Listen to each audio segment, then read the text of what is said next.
አሰላሙ አለይኩም ወራህመቱላሂ ወበረካቱሁ። ሰላም ጤና ይስጥልኝ። እንዴት ናችሁ? ደህና ናችሁ ወይ?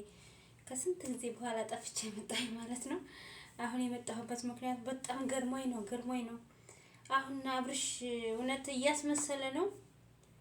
ወደ ሩታ ተመልሶ ሄርሜላን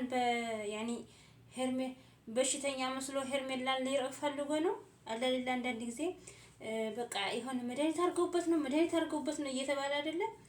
ሩታ አድርጋበት ነው እያሉት አይደለ? ያንን እያስመሰለ ነው ወይስ እውነት ታሞ ነው? እንጂ በጤናው እኮ አላቅሽም አይላትም ሄርሜላን። የሆነ ማስተባበያ ይሰጣታል እንጂ በአንድ ጊዜ እንደዚህ አይወረውራትም። ሩታዬ ደግሞ ተረጋጊ። እሷን አናድዳለሁ ብለሽ አንቺ በጣም እንትን አትበይ ማለት ነው። የእሱ ነገር አታውቂውም። አብርሽ እንደሆነ ምንም አታውቂም ማለት ነው። ነገ ላሽ ሊል ይችላል። ብቻ ግን ሄርሜላን ሊያታልላት ነው። ሄርሜላን በቃ እሱ በሽተኛ ነው፣ እሱ የሆነ ነገር አድርገውበት ነው ብላ ትታው እንድትሄድ ፈልጎ ነው ያንን እንደዛ አርካት የሚያበጀው። አላቅሽም የሚላል እውነት ሩታ ጋር ታርቀው ነው። እኔ ከምር ሩታ ጋር ታርቆ ነው ብዬ አላምንም። ወይ ደግሞ የሆነ ነገር እኔ እንጃ ግራ ህዝቡ ራሱ ግራ ነው የገባው። ህዝቡ ግራ ነው የገባው አይደለም እኛ ማለት ነው። ምክንያቱም በአንድ ጊዜ ግልብጥ ብሎ ሩታ ዘንድ መሄዱ እኔ እንትን ያለኝ እኔ ሩታ የሆነ ነገር ታረጋለች ብዬ አላምንም። አብርሽ ላይ የሆነ ነገር ታረጋለች ብዬ ሳይሆን በቃ ይሆናል አይደለ? ግራ ያጋባል። እሱን ስታዩት በቃ የሆነ ከልቡ አይመስልም። ከልቡ ሩታ ዘንድ ይሄድ አይመስልም። ወይ ደግሞ የሆነ የፈለገው ነገር አለ መሰለኝ ሩታ ዘንድ የፈለገው ነገር አለ መሰለኝ። ሄርሜላ ለጊዜው ትቷት ማለት ነው። ወይ ደግሞ ተጸጽቶ በቃ ያለፈው ሁላ ተጸጽቶ በቃ ጓደኞች ሁላ ርቀውታል እኮ። አሁን ያሉት የሄርሜላ ጓደኞች ናቸው እንጂ አብርሽ ጣገብ ያሉት አብርሽ ጣገብ ጓደኞች የሉም። የቡታጅራ ወንዶች ቃል ጨርሶ ከአብርሽ ጎን አይደሉም። በቃ ትተውታል ማለት ነው። እና እንዴት ባዶዬን ቀረሁ፣ ከቤተሰብ ብቻዬን ቀረሁ፣ ከጓደኞቼ ብቻዬን ቀረሁ ምናምን እያለ እያሰበ በቃ ትትዋርጎ ሄርሜላን ወደ ሩታ ዘንድ መጥቶ ሄርሜላን ደግሞ በአንድ ጊዜ አልፈልግሽም ለማለት ሲከብደው ምን አደረገ? በቃ የሆነ ያመመ መስሎ የሆነ ነገር የተደረገ መስሎ እንደዛ የሆነ ነገር ያስመስላል ማለት ነው። እንደዛ መሰለኝ። የሆነ ነገርማ ፈጥሮ መጥተዋል ሶስታቸው ማለት ነው። አብርሽና ሩታ የሆነ ነገር ፈጥሮ መጥተዋል። አሁን እኔ የቡዜን ቪዲዮ ነበር የጠበኩት። የቡዜን ቪዲዮ ማለት እንዴት ብላ እንደምትመጣ እየጠበኩ ነበረ። እኔ አላየሁም። ችግሩ እኔ ቪዲዮ አላይም። ያኔ ከሚዲያ ከሶሻል ሚዲያ አርቅ ያለሁኝ። ትናንትናና ዛሬ ብቻ ነው የአብርሽን ያየሁት። ትናንትና አይቼው በጣም ገርሞኛል። በጣም አመጣጡ ራሱ ወይ ደግሞ ይችን ሀብሏን ያረጋት አውቆ ሊሆን ይችላል። ሀብሏን ያደረጋት አውቋት ሊሆን ይችላል። ወይ ደግሞ ይሄ ሰዓቱ ፍሬም ላይ ስለሆነ ያኔ ፍሬም ሄርሜላን እየቀረበባት የሄደው ነገር ያው ሰዓቱን ስላደረገ እንደሆነ ሰዓቱን አድርጎ ልክ እንዲያብርሽ ሄርሜላ ዘንድ ተጠግቶ እንደሆነ እንጂ ሄርሜላን እንደዛ እያደረጋት ፍሬም መልሶ ወንድሜ ብሎ እንትን አይሉም ነበረ። ብቻ ግራ ያጋባል። ብዙ ሰው ሩታ ላይ እየወረደባት ነው። እኔ የምለው የዛን ጊዜ ሰዓቱን ስትሰጠው ማለት ነው ሄርሜላ ሰዓቱን ስትሰጠው ለምን እንደዛ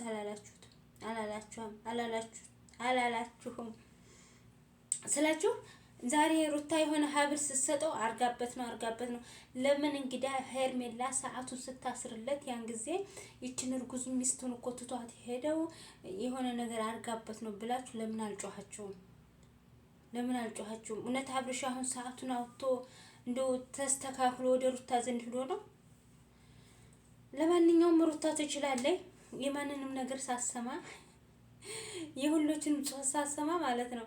በቃ በራሷ እንትን እየሄደች በራሷ አቅድ እየሄደች እንትን እያሳካችሁ ነው። ብቻ አብርሽን አትጉዱት። ምንም ቢሆን ምንም አንደኛ የልጅ አባት ነው፣ ሁለተኛ ደግሞ በቃ የሰው ልጅ ስለሆነ ብቻ በቃ የሆነ ነገር አትጉዱት። እና ደግሞ ሩታ የሆነ ነገር ታደርገዋለች ብዬ አልጠረጥራትም ሩታና ኤፍሬም። ምክንያቱም ኤፍሬም ሄዶ ወንድሙ ነው፣ ስጋው ነው። የፈለገ ነገር ቢሆን አያደርግበትም። ምክንያቱም ከሄርሜላ ማላቀቅ ነው የሚፈልገው። ምክንያቱም ሄርሜላ ጋር ተገናኘ ጀምሮ ጓደኞቹ እየራቁት ነው፣ ቤተሰብ እየተሰደበበት ነው። በሱ ስበብ በሄርሜላ ስበብ አብርሽ እየተሰደበ ነው፣ ቤተሰብ እንዳለ እየተሰደበ ነው፣ ጓደኞቹ እንዳሉ ርቆታል። ስለዚህ አሁን እሱም ምንድን ነው የፈለገው? ኤፍሬም ምንድን ነው የፈለገው? ከሄርሜላ ማላቀቅ ነው። ሄርሜላ እንዲረቃት ነው የሚፈልገው። ግን ከልቡ ይልቀቃት ከአፍንጫ ይልቀቃት የሚታወቅ ነገር የለም። ግን ኤፍሬም ሀሳቡ እንደዛ ነው፣ ከተሳካለት ማለት ነው።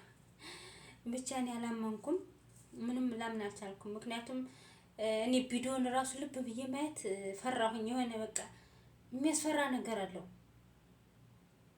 ልብ ብዬ ሳየው በቃ የሄርሜላ እንደዛ መቅለለብ የልጅ አባት የልጅ እበት ቢናንቺ ሩታ እንደዛ እርጉዝ ሁና ስታል ሀቢቢ እኔ ምናምን እያልሽ አንገቱን ስር ስተጂ የዛ ጊዜ አይሰማሽም ነበር? የሩታ ልጅ አባት አይደለም ነበረ? የሩታ ልጅ አባት አይደለም ነበረ? እንደ አፍሽን ሞልተሽ አባት የሰጠ አታፍሪም እንዴ? ወይኔ ወራዳነቷ! የልጅ አባት የልበት ቢ እንዳለ እያየሽ ሎሌን በስርዓት አታየው እያልክ አሁን ያንቺ ልጅ ተንከባክቦ ሊይዝልሽ ፈልገሽ ነው። ያንቺ ልጅ ምን ይሁን ለማይታወቅ የሱ ልጅ ይሁን የሱ ልጅ ያልሆነ ሴት ይሁን ወንድ ይሁን ለማይታወቅ ልጅ ማለት ነው። ይሄንን ምርጥ የሆነ ልጅን አት እያልሽው እንኳን እየገረግ እንትን እያልሽው አሁን አንቺ ልጅ አባቴ የኔ ፍቅር የኔ ባል ሳት ይብላሽ። እኔ ወይ ደግሞ ተጋብተዋል እንዴ? በድብቅ ተጋብተዋል ወይስ ደግሞ አንድ ላይ ካደረሰው ባልና ሚስት ይባላል ማለት ነው? በድብቅ አንድ ላይ ካደሩ ማለት ነው። ምንም ይሁን ምንም አንድ ላይ ካደሩ ባል ነው የሚባለው። እንግዲህ ባል ነው የሚባለው። በቃ ባል እኛ ባል የሚታወቀው በባህላችን በቃ ተደግሶ በቃ አባት ቤተሰብ ተዋውቆ ቤተሰብ መርቆ ሰጦ ነው ባል የሚታወቀው በሀገራችን። ይቺ ደግሞ በየዶርሙ ሄዳ ስለተጋደመችለት ባሉ አረገችው። አስጣፍርላህ አላይና አለክ እንዴንች ያለው ነው ላይ እንደናንተ ያሉት ናቸው። ሰው እያሰደቡ ዳ የገባ ነው ማለት እና ውዶችዬ የዛሬው ቪዲዮ ይሄን ይመስላል። ገርሞኝ ነው። ሄርሜላ የስራሽን ይስጥሽ፣ ገና ታለቅሻለሽ። አብርሽ አንቺ ጋር ቢሆንም አይደለም አንቺ ጋር ሳይሆን አንቺ ጋር ቢሆንም ታለቅሻታለሽ። የሩታን ፈሱ አይቀርም። ምክንያቱም በነፍስ ጥሯ ውሃ ቀና ብሎ እንኳን ውሃ የሚሰጣት የለ። የዛን ጊዜ የተንገበገበኝ በሚያስፈልገባት ሰዓት እያስለቀሳት ማለት ነው። የአብርሽ ጦስና የአቤል ጦሽ አንቺ ላይ ነው የሚወርዱ። አይገርምሽም? አብርሽ በሰራውና አቤላ በሰራው ሁሉን ነገር አንቺ ነሽ ሰብስበሽ ጀዛውን የምታገኘው ማለት ነው። የእጅሽ የምታገኘው እና ገና አላየሽውም። ይሄ ለቅሶ አይደለም። እና ወዶች የዛሬ ቪዲዮ ይመስላል። ሼር፣ ሰብስክራይብ እያደረጋችሁ አበረታቱኝ። ስራ ይያለሁ